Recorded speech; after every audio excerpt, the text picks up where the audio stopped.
Hosted by George Knight. Public affairs programming On Beasley Media Group stations in Boston. It's a wonderful thing when you can figure out a way to help deal with a very serious cause and do it in a way that's really fun and really entertaining. And that's the idea behind the organization known as Voices of Hope. And we're going to find out how they achieve that by speaking with the founder of Voices of Hope, Greg Chastain. Greg, welcome back. It's always nice having you on. Nice being back with you, George. Thanks for having me. We're going to talk about a few things. We're going to, perhaps for those who haven't learned yet about Voices of Hope, we're going to fill them in. We're also going to talk about performances of Hello, Dolly that are coming up in April at the North Shore Music Theater. Let's start by, in case we have some newbies, if you could give us, I guess, the elevator pitch. If someone says to you, Greg, what is Voices of Hope? What do you tell them? All right. Depends what floor we're going to, but we'll give it a shot. We are an all-volunteer nonprofit organization that started in 2009 after I lost my mom to pancreatic cancer. We raise money for cancer research, specifically now for the Tamir Center for Targeted Therapies at the Mass General Cancer Center. And we do it through the arts. We have 2 main stage performances a year. We have a summer youth program. We now have a golf tournament that's going on our 14th year. And we have a huge holiday caroling. But again, it's all volunteers, 150 members, 250 over the years that we've been together. This is our 15th year. And in March, we are going to be dropping our annual check to Mass General, and that is going to put us over our $1 millionth donation in the 15 years we've been doing this. That's amazing. I was going to ask you because I think last time we spoke, you were getting pretty darn close to that. Yep. We can now say that check is going to put us over the $1 million. That's incredible. So wow. Very excited. How, I mean, can you help people understand in the very beginning, you lost your mom and you certainly didn't have to turn around and start this, very powerful thing to help research and help others who, could be dealing with what you dealt with. So how did the impetus come? I mean, I know you've done some theater, you did some theater before, but how did you go from, this tragedy in your life to something really positive?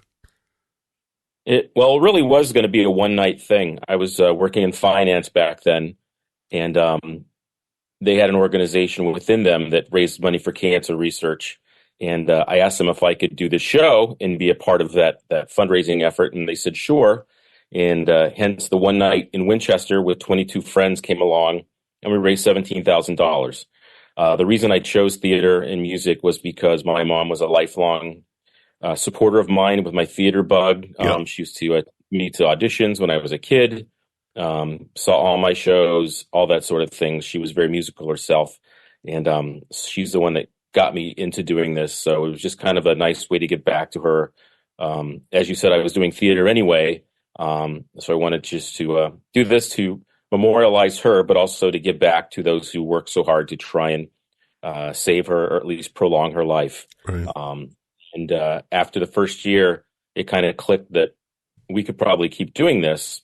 I didn't expect it to be where it is today, but I thought it would be something nice to do annually. And it grew out of there. And a few years later, I'm doing this full time. And like I said, we have 150 members annually and many more of that since we were there. So it really came out of the love my mom gave me of theater and my love back for her. I want to go a little bit deeper into how the scope of this has changed. I mean, you talk about a one-night thing growing to what it is today. Talk about, what it looked like back in the day to what it looks like in 2024 when you're about to hit the $1 million mark. Yeah, it was, like I said, our first show was 22 friends. We raised $17,000 in a small theater in Winchester, Mass. Jump forward the next 2 years, we're at Symphony Hall. Wow. Just through working on it and saying, what can we do, make it bigger and better. And we ended up 2 years at Symphony Hall. Then we became our own 501c3 and started it going from there. We used to do just one show a year, so it was easier to kind of make them bigger than and scale up that way. And it was more of a cabaret style of show. And then in 2000, I believe 13 or 14, we said, let's do what we do best. We put on a real Broadway show. Yep. So we started with Jesus Christ Superstar. And then, so that's where we are today. We have a book show in the spring, and then we do our cabaret gala fundraiser in the fall, both at North Shore Music Theater. And then out of that grew other ideas. Like one of our members said, hey, I'd like to run a golf tournament for you. We're like, sure. Yeah. And we're on our 14th season of golf. We've sold out the last 2 years. Wow. We play up at Franks and Drake at Mass. Another person said, hey, I'm a teacher and I teach drama in theater to my kids at school, I think it'd be really cool if I did something like that here for you guys. And here we are in our 5th year. And those kids last year, they did High School Musical, the show, the junior version, and it's a 5-week camp. And those kids raised almost $20,000 in the summer. Wow. For cancer research. It That's grew out something. of love the kids have of theater, and they were asked to come and perform one of the songs at the halftime of the Celtics last month. So they got to perform on the Garden at halftime of the Cancer Awareness Night at the Garden. So That's so cool. our members keep bringing things to us, and we're like, sure, let's give it a try. And then things blossom out of there, and we've grown to where we're a full-time year-round machine now. Yeah. We're speaking with Greg Chastain, who is founder of Voices of Hope. Hello, Dolly. The next performance is April 13th and 14th at the North Shore Music Theater, which we're going to talk about in a little bit. You mentioned the people who make up Voices of Hope, and I wonder if you could talk a bit about that. I mean, you get some people who have done a lot of theater and they're, almost pro level, but not everybody. You get folks from a lot of different walks of life, don't you? Yeah, every one of our members, from myself all the way down to the last person on the roster, are volunteers. So nobody gets paid to be here, and they come from all walks of life. We have nurses, we have policemen, we have stay-at-home moms, stay-at-home dads like myself, from all walks of life and from all talents. They don't have to sing to be a part of us. Yeah. They also do set painting, set building, costuming. We have a whole barrage of costumers for this show because it's a period piece. So everybody's got to look from the 1890s. That's right.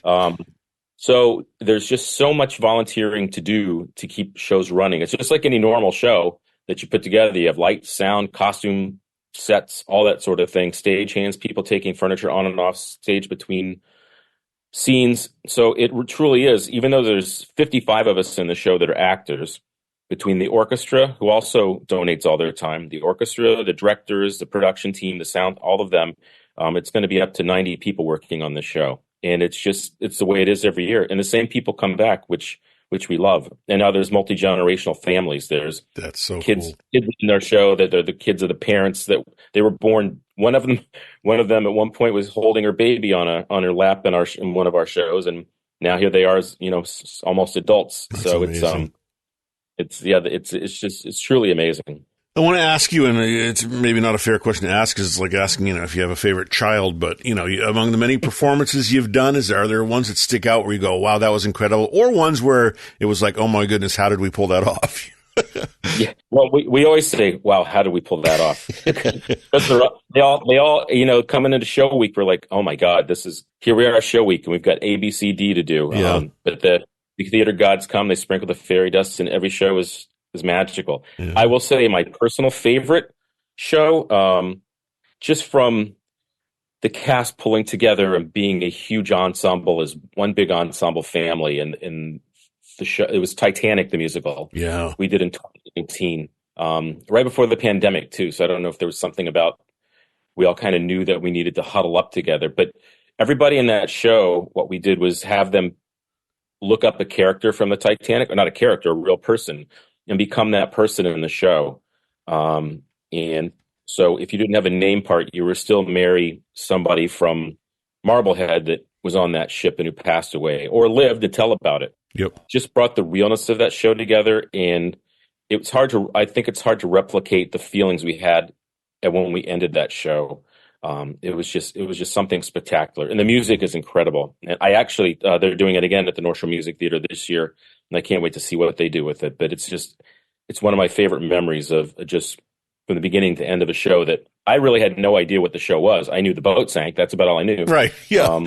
But I'd never heard the music or didn't know the stories within the show. And it's just a beautiful story. And I think it's one of our best storytelling and musical theater productions we've ever done. We're speaking with Greg Chastain, founder of Voices of Hope. In addition to the performances that you put on, like Hello, Dolly, which is coming up at North Shore Music Theater, we're going to talk about, and you hinted at this, you do pop up at sporting events. I know you've sung at Fenway Park and TD Garden. Can you talk a little bit about that? Because I love hearing about that one. Yeah, I forget where it started. I think it was with Fenway Park. It's actually with the Lowell Spinners was the first one back when they used to be around. They had invited us to come and sing the national anthem. We've performed for the Patriots, the Revs, the Bruins, Celtics, Sox. Now we've gone to Worcester 3 times now. The Woo Sox, that's a really fun take. Yeah. We do a lot of local colleges, the hockey, UMass Lowell, Merrimack, BC. And it's just, it's a great way to get our name out there, Right. For marketing. But B, it's also a nice way to give back to all the people who volunteer their time for us, to be able to go out and stand on the field at Fenway Park, or on the, my favorite is actually standing on the floor at the Garden, because there's just nothing like being surrounded by 17,000 screaming people. Wow. In the dark, and you come up and you sing. It's incredible. But it's a way to give back to our volunteers and have them have a moment that not everybody gets to have, to stand on some of the most famous sporting venues there are. And we got to do a video for the Massachusetts State Council. I forget their actual name, so hopefully I don't butcher it too bad. But we did a commercial for them during COVID, where we got to go down to Fall River and be on the USS Massachusetts. Oh, wow. And did a video for them. We're there all day long. It was like 100 degrees on that ship, but it was a lot of fun. So it's those sort of things that we try to get back to our members who give so much of their time, just an experience or something that they can remember as well. So that's why I love doing it, is so we can have a fun time for them. It's so cool. Want to shift gears a little bit and have you talk a little bit about where the fruits of your labor go. I mean, obviously you guys have a good time putting these shows and audiences get a big kick out of it, but you're doing a serious thing here where you're helping out cancer research, and in particular work being done at the Termeer Center. Can you talk about why it is that's been the recipient of the money that you raise through Voices of Hope? Sure. The first couple of years we were with Dana-Farber, and then the Termeer Center was born, and one of their people had heard about us, so they recruited us to come over there to show us this new state-of-the-art immunotherapy lab that they were creating, and talk to us about what this was going to mean. And this was 13, this is year 15, so 13 years ago, we started with them in Charlestown. And I fell in love with it because they're targeting all cancers. It's not it's not just breast cancer. It's not just pancreatic cancer. They're working on all cancers. And it's been a huge success. They've grown immensely since then.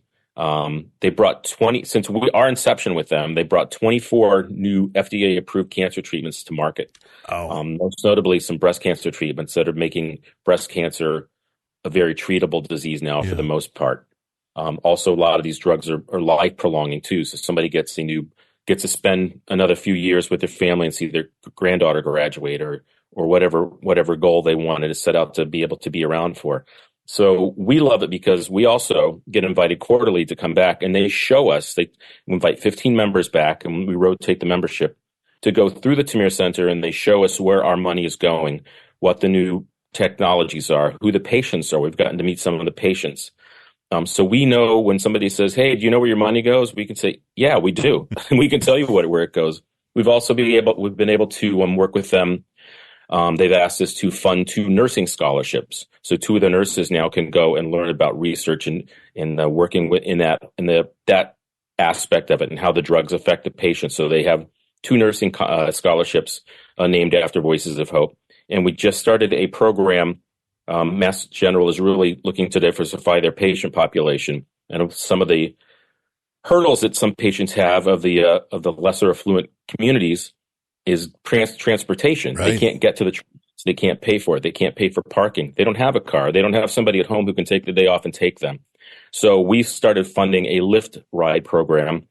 I know they use Uber and others, but they're calling it the rideshare program, I guess. So we fully fund that program for them, and they go within a 50-mile radius now, and they use that fund when somebody says, "I'd love to take these drugs, but I can't get there." They provide the transportation to and from for all of their treatments. So we're very proud of that as well. So not only are we funding the cancer research, but we're allowing patients to get there, and we're allowing nurses to sweeten the pot of their knowledge as well. Yeah. So it's really grown, and I love they trust us that we can do that for them. What a powerful thing to be able to see where, the result of all your efforts goes. Because I think in a lot of charities, you don't really get to do that, and you guys do. Yeah, that's one of the mandates that I had when I set this out, and we knew we were becoming a program. Is A, we don't need salaried positions because we can do this on our own time, and B, I want to be able to say that I want to be like some of the programs that are out there that 25% go to the research and 75% go to marketing and salaries and whatever else they do.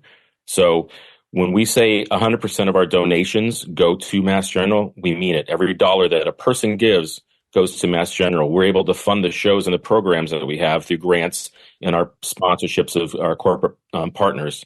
That those pay the bills, but the dollars that come through our website, or you give in a jar when we're singing out somewhere, or however you give us a dollar, your dollar goes to Mass General fully. I want to ask you, and you sort of started to go down this anyway, but, obviously it's all volunteers.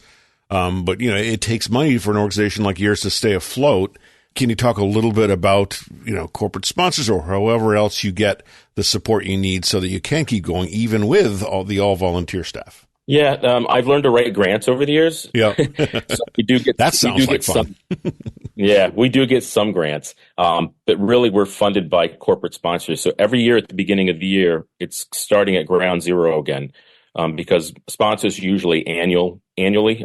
There's no long-term sponsorship packages that we have. So we go out and we beat the drums starting in January, saying, "Come help us." If you've got a local business, $100 would be great. Sponsor a hole at our golf tournament or buy an ad in our program.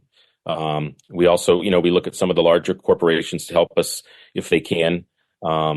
So it's really, we truly almost start at zero every year and go out and find corporate sponsors. And we're lucky enough these past 15 years to find some of these people to help us pay our bills. And that way, that, like I said, the donation dollars can flow to Mass General. So we're very proud of having some sponsors that have been with us for a long time. And like Fuddruckers, Walmart, some of these people have been around with us for a while, and we love having them. But we're always looking. We're really fully supported by our smaller in-towns. We're all from the North Shore, except with one person. We're all North Shore, New Hampshire, and they go out and they get their small businesses to help support it. And everybody's affected by cancer in one way or another, maybe not directly, but everybody knows somebody, and they're always willing to put in a couple bucks, and that's what we rely on. We're talking with Greg Chastain, who is founder of Voices of Hope. Let's talk about the show coming up, the Hello Dolly, April 13th and 14th at the North Shore Music Theater. Tell us what's on the horizon for this. I have to say, I've never seen Hello Dolly. I shouldn't say that. I saw Hello Dolly years ago with Carol Channing, but I couldn't tell you a minute of it because I was really young. But when we started going through the run-throughs and listening to the music, I'd be like, oh, that song's from Hello. Oh, that song's... Everybody knows the music. Everybody knows the story. If you've only seen the movie, the Broadway version is different than the movie because the movie really focused on Barbra Streisand. The Hello Dolly show is a huge ensemble again. We've got some amazing talent headlining it. Dana Siegel is back as our artistic director again. Ryan Solero is back, and the last time Ryan was our music director was Titanic. So I love having Ryan back. And it's just a fun, wonderful old story. We did Music Man last year, which was a blast. People loved it. And I think that people love the nostalgia. It was just on Broadway not too long ago with Bette Midler. So a lot of people still have that in their back of their memory. And it's just a wonderful story of 1890s and young love and old love and dancing and all kinds of fun stuff. But it's a fun show. It really is. The music is timeless, and everybody knows the songs. There's some slapstick moments, so it's a lot of fun. And we're very proud that we're going to be able to do two shows, which we love doing. Saturday night, as you said, April 13th at 8. But we have the matinee on Sunday the 14th at 2 p.m. And I must say the matinee is selling very fast, as they always do. Matinees seem to sell really quick. So if you're looking for tickets, you should do it soon. We sold out Music Man matinee well in advance, and a lot of our friends and family kind of got shut out and had to go Saturday night if they could get in. So our shows do sell out, which we love. That's a good problem to have, I think. Hello, Dolly, April 13th and 14th at the North Shore Music Theater. All right, let's give people ways they can get a hold of tickets and also ways they can find out more about what you guys do and maybe get involved. Yeah, tickets are at North Shore Music Theater, so it's nsmt.org. And if you want to find out more about Voices of Hope, it's vohboston.org. We have videos of past performances, photos. We have testimonials, so you can kind of see who we are, where we are, what's upcoming. We have our gala back at the North Shore Music Theater in October, so be watching for that. Yep. So two great websites to go get all your information. I'll give those again. You can pick up tickets at the North Shore Music Theater website, nsmt.org, and to find out more about Voices of Hope, get involved, vohboston.org. Greg Chastain, founder of Voices of Hope, thank you so much for what you guys do. It's a case study in a successful endeavor from the get-go, and I am very much looking forward to talking to you and finding out what it feels like to hit that $1 million mark. As always, appreciate your time. Thank you so much, Greg. Thank you, George, and it's because of you and people like you that keep our story going and helps us get the word out, so I truly appreciate it.